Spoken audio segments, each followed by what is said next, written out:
Apocalipse, capítulo 1. Vou ler apenas 3 versículos para nossa meditação nesta noite, em nome do Senhor Jesus Cristo. Glória a Deus. Assim diz Apocalipse capítulo 1, versículos 1 até o 3. Revelação de Jesus Cristo, a qual Deus lhe deu para mostrar aos seus servos as coisas que brevemente devem acontecer. E pelo seu anjo as enviou e as notificou a João, seu servo, o qual testificou da palavra de Deus e do testemunho de Jesus Cristo e de tudo o que tem visto. Bem-aventurado aquele que lê e os que ouvem as palavras desta profecia e guardam as coisas que nela estão escritas, porque o tempo está próximo. Querido Deus e eterno Pai, louvaremos Deus o teu santo, poderoso e eterno nome, e agradecer por essa palavra em nome do Senhor Jesus. Amém. Queridos irmãos, maravilha do Senhor, estamos aqui a meditar essa palavra, a qual foi escrita de forma bem clara e objetiva por alguém que já havia andado com o Senhor Jesus Cristo. Sim, João já havia andado com Jesus. João foi discipulado por Jesus Cristo. João foi treinado por Jesus Cristo. Sim, João foi preparado por Jesus Cristo. Aleluia!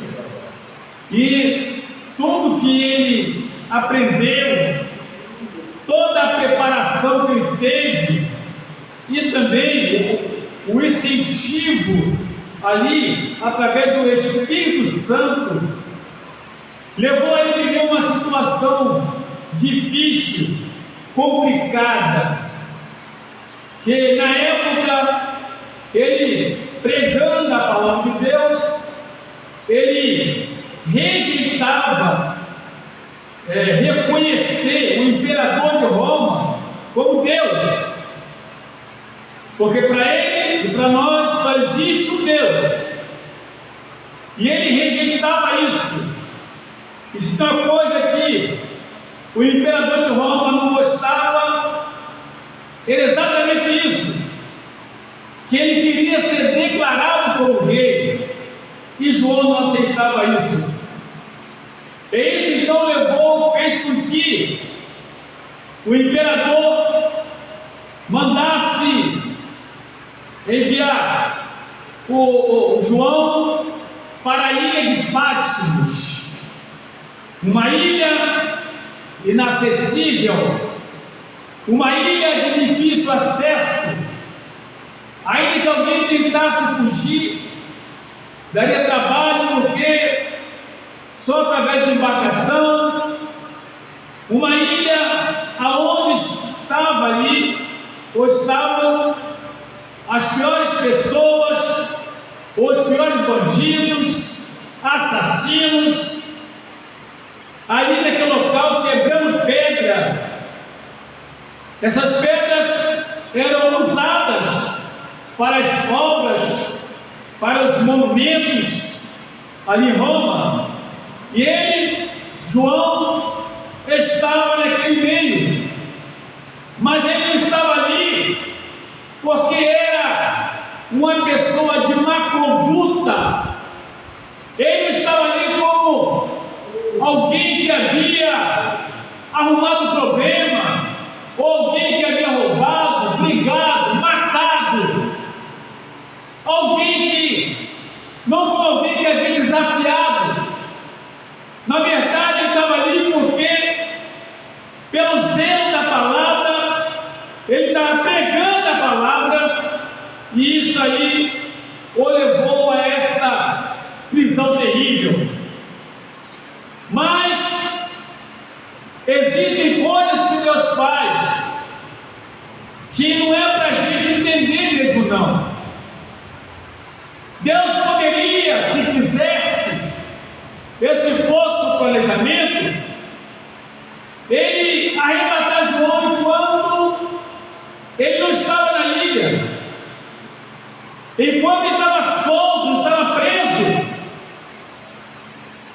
Porque uma coisa é você ser arrebatado em espírito quando não está passando por nenhum problema, por nenhuma luta, por nenhuma guerra espiritual. Isso é uma coisa. A outra coisa é você ser arrebatado em espírito quando as condições são totalmente improváveis, porque afinal ele estava ali na ilha de Patmos, quebrando pedras, sofrendo como todo mundo, mas foi exatamente ali que Deus se manifestou a ele, ou arrebatando em espírito. Primeiro, ele teve a experiência de andar com Jesus. Jesus ainda em carne, ele teve essa experiência. Que maravilha! Agora ele estava tendo uma segunda experiência de ouvir de Jesus Cristo o que deveria ser passado para nós. Bem, diz a Bíblia Sagrada, a primeira coisa, ao escrever a carta, diz: revelação de Jesus Cristo. Ou seja, toda revelação, sendo ela escrita ou não, se não for de Jesus Cristo, não tem nenhuma serventia. Então ele faz questão de dizer, escrever, revelação de Jesus Cristo, a qual Deus lhe deu. Para quê? Para mostrar aos seus servos as coisas que brevemente devem acontecer. Objetivo: revelação de Jesus Cristo, dado pelo Pai, por Deus, e enviada aos seus servos, a nós, as coisas que brevemente hão de acontecer. A gente vai ver que tudo isso aqui é apenas um início de uma informação que vai levar até o capítulo 22. O objetivo é mostrar para os seus servos, é impressionante essa palavra, que quantas pessoas, irmãos, eu conheci, pessoas que falaram comigo, acredito que devido a alguns acontecimentos, acredito que pelas coisas como estão acontecendo, talvez as pessoas não sentem tanto medo, mas conheci algumas pessoas que dizem que tinha medo de ler o livro de Apocalipse, tinha horror, tinha medo, não aguentava, achava muito pesado. Mas peraí, a Bíblia nos fala que é uma revelação de Jesus Cristo que foi dada por Deus para mostrar aos seus servos. E o pior que eu ouvia de pessoas cristãs. Essa palavra não foi escrita para alguém que está lá fora, mas para alguém que está na igreja. A Bíblia é clara: aos seus servos. Então me diga por que servos do Senhor têm medo de ler o livro de Apocalipse. Se esse livro essa revelação foi dada para a igreja, para salientar a igreja das coisas que brevemente hão de acontecer. Pois bem, detalhe, outra coisa, e pelo seu anjo as enviou e notificou a João, seu servo. A mensagem vem de Deus, vem até Jesus Cristo. Jesus então manda o anjo falar para João, e ali começa o desenrolar. Veja bem a escala que se seguiu, a escala que seguiu até chegar até João.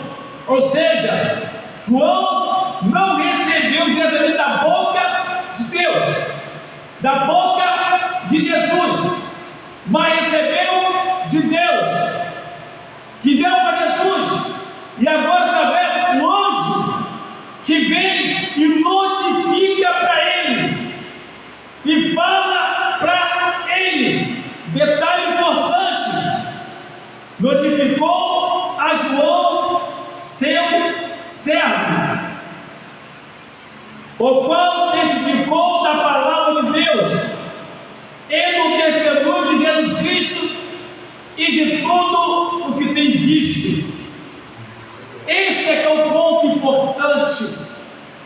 Da mesma forma que João recebeu, ele as notificou. Da forma como foi falado, da forma como foi mostrado.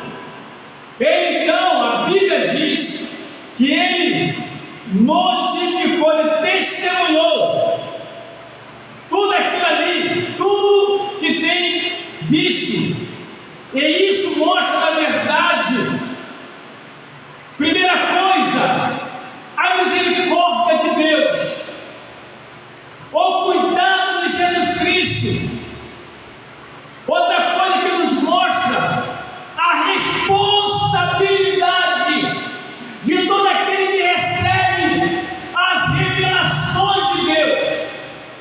Não pode acrescentar nem diminuir nada. Tem que ser da forma como se recebe. A responsabilidade de levar adiante a mensagem, porque essa mensagem, primeiro, não poderia ficar preso a João, mas deveria ser passada para a igreja, ser passada para nós. Isso é uma grande responsabilidade a qual João estava recebendo em suas mãos. A gente verifica sobre a responsabilidade daquele que é chamado por Deus. Chamado por Deus. Falar para os irmãos que João aqui, ele não fez um rascunho, não. Ele não fez um rascunho para falar. Ele colocou as suas ideias. Ele colocou o seu entendimento. Ele colocou a sua inteligência. Não. Ele colocou as suas palavras. O que foi escrito são puramente palavras de Deus. Ele viu, ouviu e transcreveu. E o objetivo era alertar a igreja das coisas que brevemente hão de acontecer. E infelizmente, amados, muitos não creem, muitos não levam a sério, muitos não acreditam. E quando você vê aqui que diz que João é testemunhou de Jesus Cristo, ele tudo quanto tem visto, isso mostra, na verdade, o caráter espiritual, a fidelidade espiritual de preservar intacta tudo aquilo que estava recebendo, sem aumentar, sem diminuir, e também dando toda a credibilidade da onde veio essa palavra, aleluia, dando toda a credibilidade para quem veio essa palavra, para quem veio essa palavra. Bem-aventurado aquele que lê e os que ouvem as palavras desta profecia.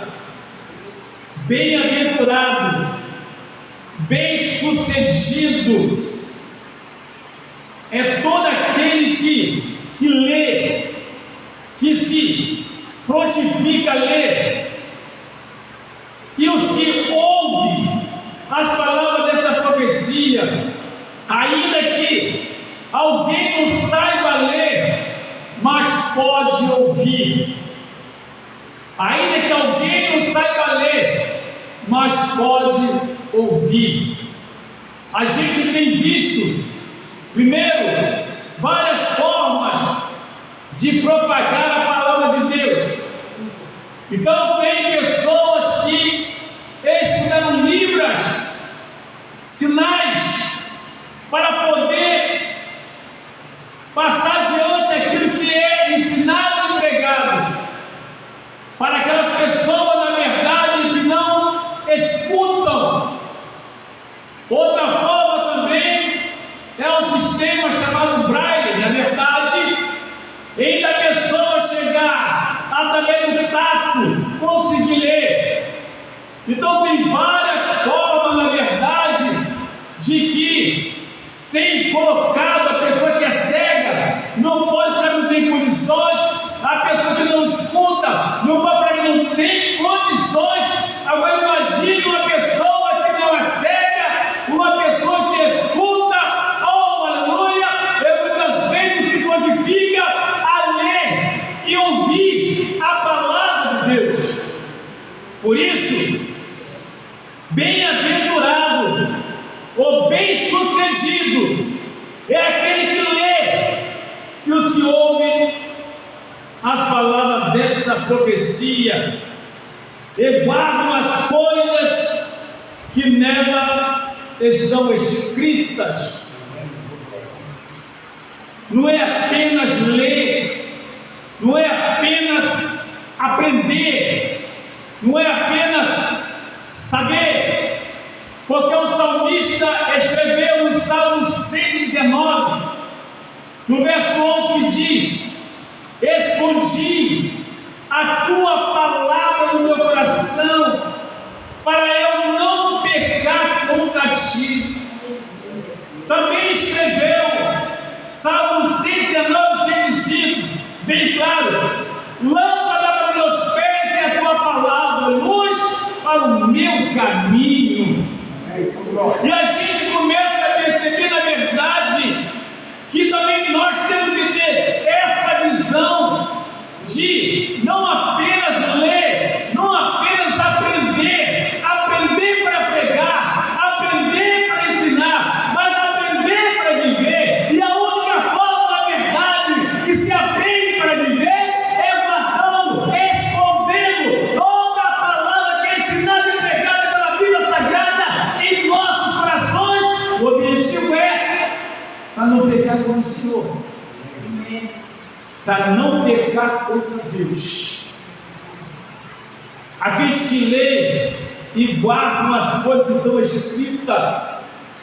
Hebreus capítulo 4, versículo 12, que diz que a palavra de Deus é viva e eficaz, mais penetrante do que qualquer espada de 2 gumes, que penetra até a divisão da alma e do espírito, juntas e medulas, e é apto para discernir pensamentos e intenção do coração do homem. Esse é o poder da palavra. Por isso que a Bíblia nos fala aqui que e guardam as coisas que nela estão escritas. Guardar no sentido de executar, guardar no sentido de ver, guardar no sentido de praticar. Oh, aleluia! Guardar para isso. Mas você pode dizer: mas pastor, como é que vai guardar tudo isso? Ninguém tem a cabeça tão boa assim não. Concordo plenamente que ninguém consegue guardar a Bíblia toda não. Ninguém consegue guardar a Bíblia toda, que é muita coisa. Mas quando a primeira coisa que a gente lê aqui, que diz: bem-aventurado aquele que lê, já é um caminho, já é um sinal. Quando eu leio na intenção de aprender, quando eu leio na intenção de viver o que está escrito na palavra, aleluia,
Porque Jesus sabia e sabe que por mais que a gente aprenda, se não tiver um instrutor, um AIE, um professor, o tempo todo ali, falando, lembrando, tudo aquilo que a gente esquece, que a gente estuda e aprende, acaba esquecendo.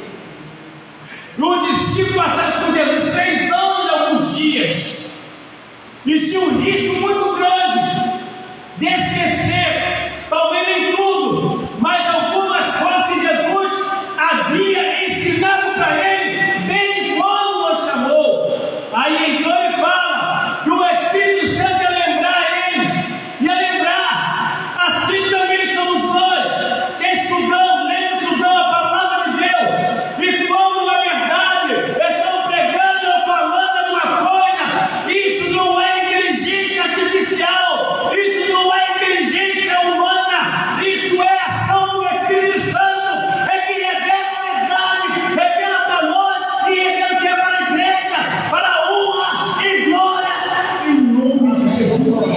Glória a Deus. Aleluia. Por isso, bem-aventurado aquele que lê e os que ouvem as palavras desta profecia e guardam as coisas que nela estão escritas, porque o tempo está próximo. Meus amados, quando João escreveu o livro de Apocalipse, estima-se que ele tinha de cerca de 80, 90 anos. Ele escreveu esse livro aqui, e olha a idade que ele já tinha, idade avançada. E com essa idade, porque para Deus não tem idade, Deus é atemporal.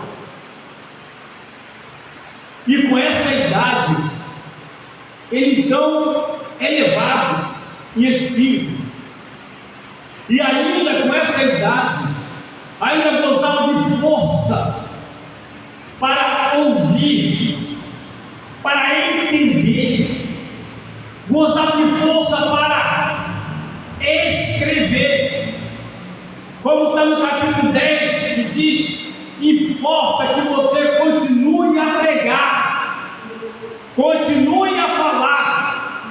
Então não importa, na verdade, Deus não está se importando com a idade, porque quando Ele tem uma obra, quando Ele chama, Ele vai até o fim. Ele usa o tempo que tem que usar. E quando as pessoas estão para no meio do caminho, estão se aposentando, estão jubilando, e olha a idade desse homem, na verdade, aleluia, louvado seja o nome de Jesus de Nazaré. Deus é atemporal, Deus não se perde no tempo e nem se apega ao tempo. E mesmo assim, Ele chama João, aleluia, Ele dá toda essa revelação com a idade que ele tinha, e trouxe para nós, porque para deixar bem claro para nós a seguinte situação: Deus sabe quem chama, Deus sabe por que chama, Deus sabe para que chama, Deus tem um propósito, aleluia. Esse Deus arrebatou o teu servo dele de paz da verdade, e não como ele estava, não estava preso, é porque tinha um objetivo. Era ali que Deus queria arrebatar, era ali que Deus queria falar com ele. Não importa onde esteja, na prisão, não importa, aleluia, ele de paz. Se Deus chamou, Ele vai estar lá, Ele vai usar. Deus, aleluia. Deus vai usar. Deus, poder e glória. Glória a Deus, aleluia. Aleluia, aleluia. Devemos, irmãos, entender exatamente isso. Deus. Aleluia. Minha alma. Entender isso. Moisés morreu com 120 anos. Arão, 123 anos. Josué, 123 anos. Oh, glória! Ah, pastor, você terminou o tempo, sim, mas foi o tempo que Deus determinou e acabou. E se Deus determinou o tempo para a gente, Ele vai cumprir esse tempo, porque a Bíblia nos fala, no livro de Êxodo, capítulo 23, a partir do versículo 20 até o 25, diz que Deus completa o dia da nossa vida. Mas para isso a Bíblia nos fala que temos que obedecer os teus mandamentos, os teus estatutos e andar